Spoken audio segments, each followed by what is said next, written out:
मैं मोहम्मद हफीज अंसारी कहता हूं, अगर एमआईएम की सरकार होती बांग्लादेश में घुसकर उनको मारते, क्योंकि हम भारतीयों ने बांग्लादेश बनाया और उसको खत्म करना भी जानते हैं। और आपको क्या हक मिलता है हिंदू समाज को डराने का? मुझे लगता है पहली बार बीजेपी के प्रवक्ता को एटलीस्ट दुनिया के सामने, भारत के सामने माफी मांगनी चाहिए। बीजेपी बार बार हिंदू समाज को डराती। महाभारत में और पुराण में कल्कि का जिक्र है जहां पर ब्रह्मांड का अंत होगा, तो कयामत का अपमान करके आप सिर्फ इस्लाम का अपमान नहीं कर रहे, आप अपने धार्मिक ग्रंथों का भी अपमान कर रहे हैं। अगर ये गलत होता तो सुप्रीम कोर्ट 5 एकड़ जमीन बदले में नहीं देता बाबरी मस्जिद बनाने के लिए। तो आपको कोई राइट नहीं बनता और बीजेपी को कोई राइट नहीं बनता। क्यों नहीं राइट बनता है कि आस्था के साथ खिलवाड़ करे? हाँ, इसमें आस्था के साथ खिलवाड़ कैसे होगी? और मैं कहता हूँ मोदी जी ने 60 करोड़ रुपए बांग्लादेश को क्यों दिए? अगर वो बार बार हिंदू को मार रहे, क्यों दिया आप? वो 60 करोड़ रुपए से और वो 60 हिंदू को मार देंगे तो उसका जवाब दे कौन होगा? मैं बीजेपी प्रवक्ता से मेरा सवाल है, जवाब दीजिए। बोले रोहन जी, बोले रोहन जी। चलाने के लिए तुष्टिकरण करना पड़ता है, मुसलमान के बाद बीजेपी कर रहा है, करना पड़ता है। कर्नाटक में के सीएम योगी आदित्यनाथ एक बार फिर बटेंगे तो कटेंगे का नारा लेकर सामने आ गए हैं। बांग्लादेश में जो मारे जा रहे हैं हिंदू, कोई नहीं बोल रहा है। कयामत के दिन आने का सपना देख रहे हैं, ऐसे ही सड़गल जाएंगे, कभी वो दिन आने वाला नहीं है। महादंगल में इन्हीं सवालों पर चर्चा के लिए हमारे साथ मोहम्मद नफीस अंसारी जी, आप नेता हैं, एआईएमआईएम से जुड़े हुए हैं। आ जाती हूँ जरा मोहम्मद नफीस के पास। मोहम्मद नफीस, उन्होंने क्या गलत किया? बटेंगे तो कटेंगे, वो तो सबके लिए है ना, तो मुसलमान खुद से अपने आप को अलग हटकर आप लोगों के भड़काने के बाद क्यों देखने लगता है? बताइए, आप ही लोग ज्यादा भड़काते हैं अपनी राजनीति को सीधा करने के चक्कर में।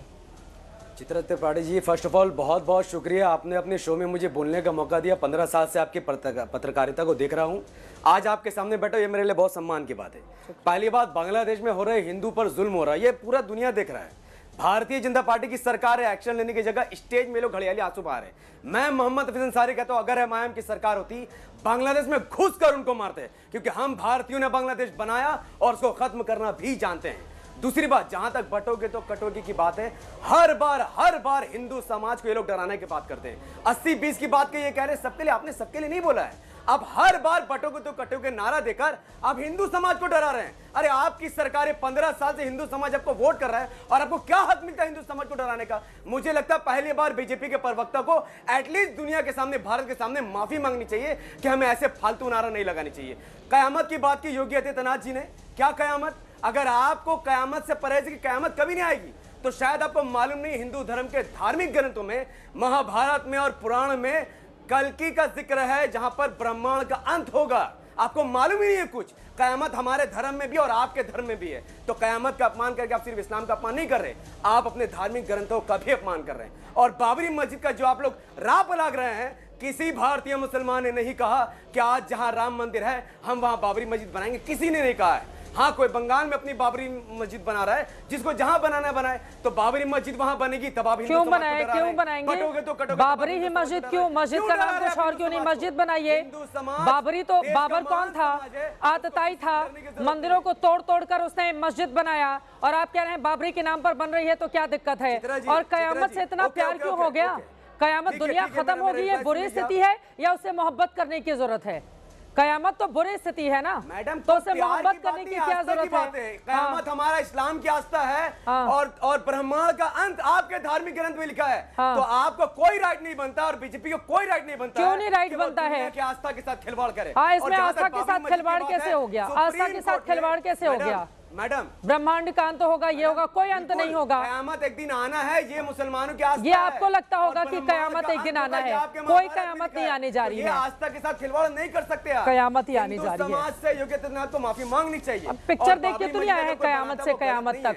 सुप्रीम कोर्ट, अगर ये गलत होता तो सुप्रीम कोर्ट 5 एकड़ जमीन बदले में नहीं देता बाबरी मस्जिद बनाने के लिए। तो ये फैक्ट है जिसको कोई डिनाई नहीं कर सकता है। और मेरा आज भी मानना, बीजेपी बार बार हिंदू समाज को डराती है। और मैं कहता हूं मोदी जी ने 60 करोड़ रुपए बांग्लादेश को क्यों दिए? अगर वो बार बार हिंदू को मार रहे, क्यों दिया आप? वो 60 करोड़ रुपए से और वो 60 हिंदू को मार देंगे तो उसका जवाब दे कौन होगा? मैं बीजेपी प्रवक्ता से मेरा सवाल है, जवाब दीजिए। बोले रोहन जी, बोले रोहन जी। चित्रा जी, अभी ये बोला कि हिंदू, अरे हिंदुओं को कोई नहीं डरा सकता भैया। सनातन संस्कृति कितनी पुरानी है तुमको मालूम है, मेरे को इस हिस्ट्री में नहीं जाना है। अरे डर तो वो होता है कि आप बाबरी मस्जिद बनने की बात कर रहे हैं, जो बाबर ने कयामत ढाई यहाँ पे देश में, उसके नाम पे मस्जिद बनी, आप समर्थन कर रहे हैं और कांग्रेस पार्टी चुप बैठी है। डर तो उस बात का कि कर्नाटक में आप तुष्टीकरण करते रहो और बीच में नहीं बोली, बीच में आपके बीच में नहीं बोला मैं। आप क्यों डर रहे हैं? आप क्यों डर रहे हैं बीच में? चित्रा जी इनको चुप करवाइए, प्लीज चुप करवाइए। मोहम्मद नफीस जी अपनी अपनी बारी में आपने सवाल पूछा है, चित्रा जी जवाब बात सुनने का सिंपल धैर्य है दिखाइए। कि तुष्टीकरण की राजनीति, देखिए हुआ क्या है, तुष्टीकरण की राजनीति से इन्होंने मुसलमान वोट को एक वोट बैंक बनाया और अब देखिए तुष्टीकरण की राजनीति कैसे एक्सपोज हुई। बिहार में कांग्रेस का क्या हाल हुआ है, क्योंकि मुसलमान भाई बहनों को पता है कि पहली बार हुआ है कि सरकारी योजनाओं का सीधा लाभ, आयुष्मान भारत योजना में हाईएस्ट बेनिफिशियरी कौन है, आप आंकड़ा निकालिए, वहां पे कोई भेदभाव नहीं है। भेदभाव ये सिर्फ राजनीतिक पार्टियों के, क्योंकि उनको अपनी दुकान चलानी है तुष्टीकरण की। अगर सच साथ में आ गया तो तुष्टीकरण की दुकान बंद हो जाएगी। आप तुष्टीकरण करते रहेंगे तो डिवीजन की बात भाजपा नहीं सहेगी। पूरे देश की जनता एक है, सरकार 1 करोड़ 16 लाख परिवारों को सालाना पेंशन की बात सरकार की ओर से दावे में कही जाती है। 15 से 16 करोड़ लोगों को मुफ्त राशन की बात यूपी को लेकर कही जाती है और 5 करोड़ 46 लाख लोगों को आयुष्मान योजना का लाभ मिल रहा है, इसका दावा किया जाता है। रोहन गुप्ता जी अपनी बात को आगे बढ़ाइए। आपने कहा आंकड़े निकाल लीजिए, तो मैंने तुरंत आंकड़ा निकाल लिया। बोलिए, अपनी बात को आगे बढ़ाइए।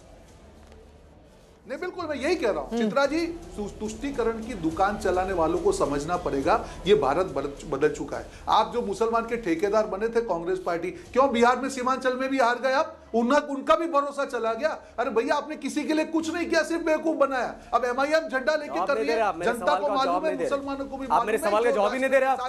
उसके लिए मैंने सिंपल सा सवाल पूछा, आपने बांग्लादेश 7 करोड़ क्यों दिया आपने हिंदू को मारने के लिए वहां पर? आप बीच में मत बोलिए। पूरे विश्व में माइनॉरिटी सबसे सेफेस्ट भारत में है। आपके जैसे लोगों से तुष्टीकरण की दुकान से देश का मुसलमान डरने वाला नहीं है। आप तुष्टीकरण करेंगे तो उसका जवाब मिलेगा आपको। आप तुष्टीकरण बंद कर दीजिए। आपको अपनी दुकान चलाने के लिए तुष्टीकरण करना पड़ता है, मुसलमान के बाद बीजेपी कर रहा है, करना पड़ता है। कर्नाटक में कॉन्ट्रैक्ट देने के लिए तुष्टीकरण करना पड़ता है, सनातन का अपमान करके तुष्टीकरण करना पड़ रहा है, वक्फ अमेंडमेंट बिल का विरोध करके तुष्टीकरण करना पड़ता है, मोहम्मद नफीस जी, साथ खड़े रहकर तुष्टीकरण आप बीजेपी का मजाक उड़ाने वाले अंदाज में आप कटाक्ष तो कर रहे हैं। उत्तर प्रदेश में पिछले साल चुनाव लड़े थे, कितने फीसदी वोट मिला था? कितने फीसदी एमआईएम को? मैडम कोई दिक्कत नहीं है, अब फिर कोई दिक्कत नहीं है, चुनाव लड़ेंगे हाँ। और हमें 0 वोट मिलेगा तो हम 50 बार और 0 ही वोट मिला था महाराज। 1% भी आपके मनोबल से कुछ नहीं होता है। इसका मतलब यह है कि आप जितना भी दावा करें वो जनता बीजेपी पर ही ज्यादा भरोसा कर रही है। और आप लोग तो समाजवादी पार्टी को भी नुकसान पहुंचाने के लिए पहुंच गए थे, लेकिन यूपी की जनता ने वहां पर आपको भी नकार दिया। तो मजाक उड़ाने के अंदाज में आकर मस्खरी हम कर लेंगे टीवी पर, लेकिन जनता के बीच जगह बनाने के लिए जमीन पर काम करना पड़ता है मोहम्मद नफीस जी। और इस बात का ध्यान रखें कि उत्तर प्रदेश में आपकी स्थिति क्या है और उसके आधार पर हम किसी का मखौल उड़ाएं, उसके आधार पर किसी का मखौल उड़ाएं तो ज्यादा सही होता है। मोहम्मद नफीस जी, अभी आपको बहुत लंबी रेस लड़नी है, इस वजह से थोड़ा आराम से, मजाक उड़ाने से आंकड़े नहीं आ जाएंगे पक्ष में। एक तो आपका विधायक नहीं है 403 विधानसभा में, और मजाक उड़ाने के लिए आप यहाँ पर लगातार सबका मखौल उड़ाते जा रहे हैं। एक आपका विधायक नहीं है, 1% वोट भी नहीं मिला है एमआईएम को 95 सीटों पर लड़कर यूपी में। 1% वोट भी यूपी की जनता ने नहीं दिया और फिर आप मखौल उड़ा रहे हैं, कभी बीजेपी का कभी समाजवादी पार्टी का। ठीक है, अभी आप शांत रहेंगे, रोहन गुप्ता जी अपनी बात पूरी करेंगे और फिर राजकुमार भाटी जी अपनी बात पूरी करेंगे। ओके, इनका ऑडियो डाउन कीजिए, रोहन जी अपनी बात पूरी कीजिए, फिर सुरेंद्र राजपूत जी, राजकुमार भाटी जी अपनी बात कहेंगे। ये भी है कि धर्म और जाति के आधार पर उत्तर प्रदेश की सियासत को अपनी सहूलियत के हिसाब से आगे बढ़ाने की कोशिश पार्टियों की ओर से की जा रही है, लेकिन कोई भी पार्टी हो, सत्ताधारी हो या विपक्ष, उसको इस बात को ज़हन में रखना चाहिए कि जनता के मुद्दों पर चुनाव हो, रोजगार के क्षेत्र में, महिलाओं को आगे बढ़ाने के लिए, उनकी शिक्षा के लिए, दलितों के उत्थान के लिए, आदिवासियों के लिए या सर्व समाज के लिए सरकार क्या काम कर रही है या विपक्षी दलों ने अपने शासन में क्या क्या कामकाज किए जिनके आधार पर जनता उनको वोट करे। अगर इस पर बात ज्यादा हो तो उत्तर प्रदेश का ज्यादा भला होगा। इसी के साथ महादंगल में अभी के लिए दीजिए इजाजत। देश और दुनिया की तमाम खबरों के लिए आप देखते रहिए एबीपी न्यूज।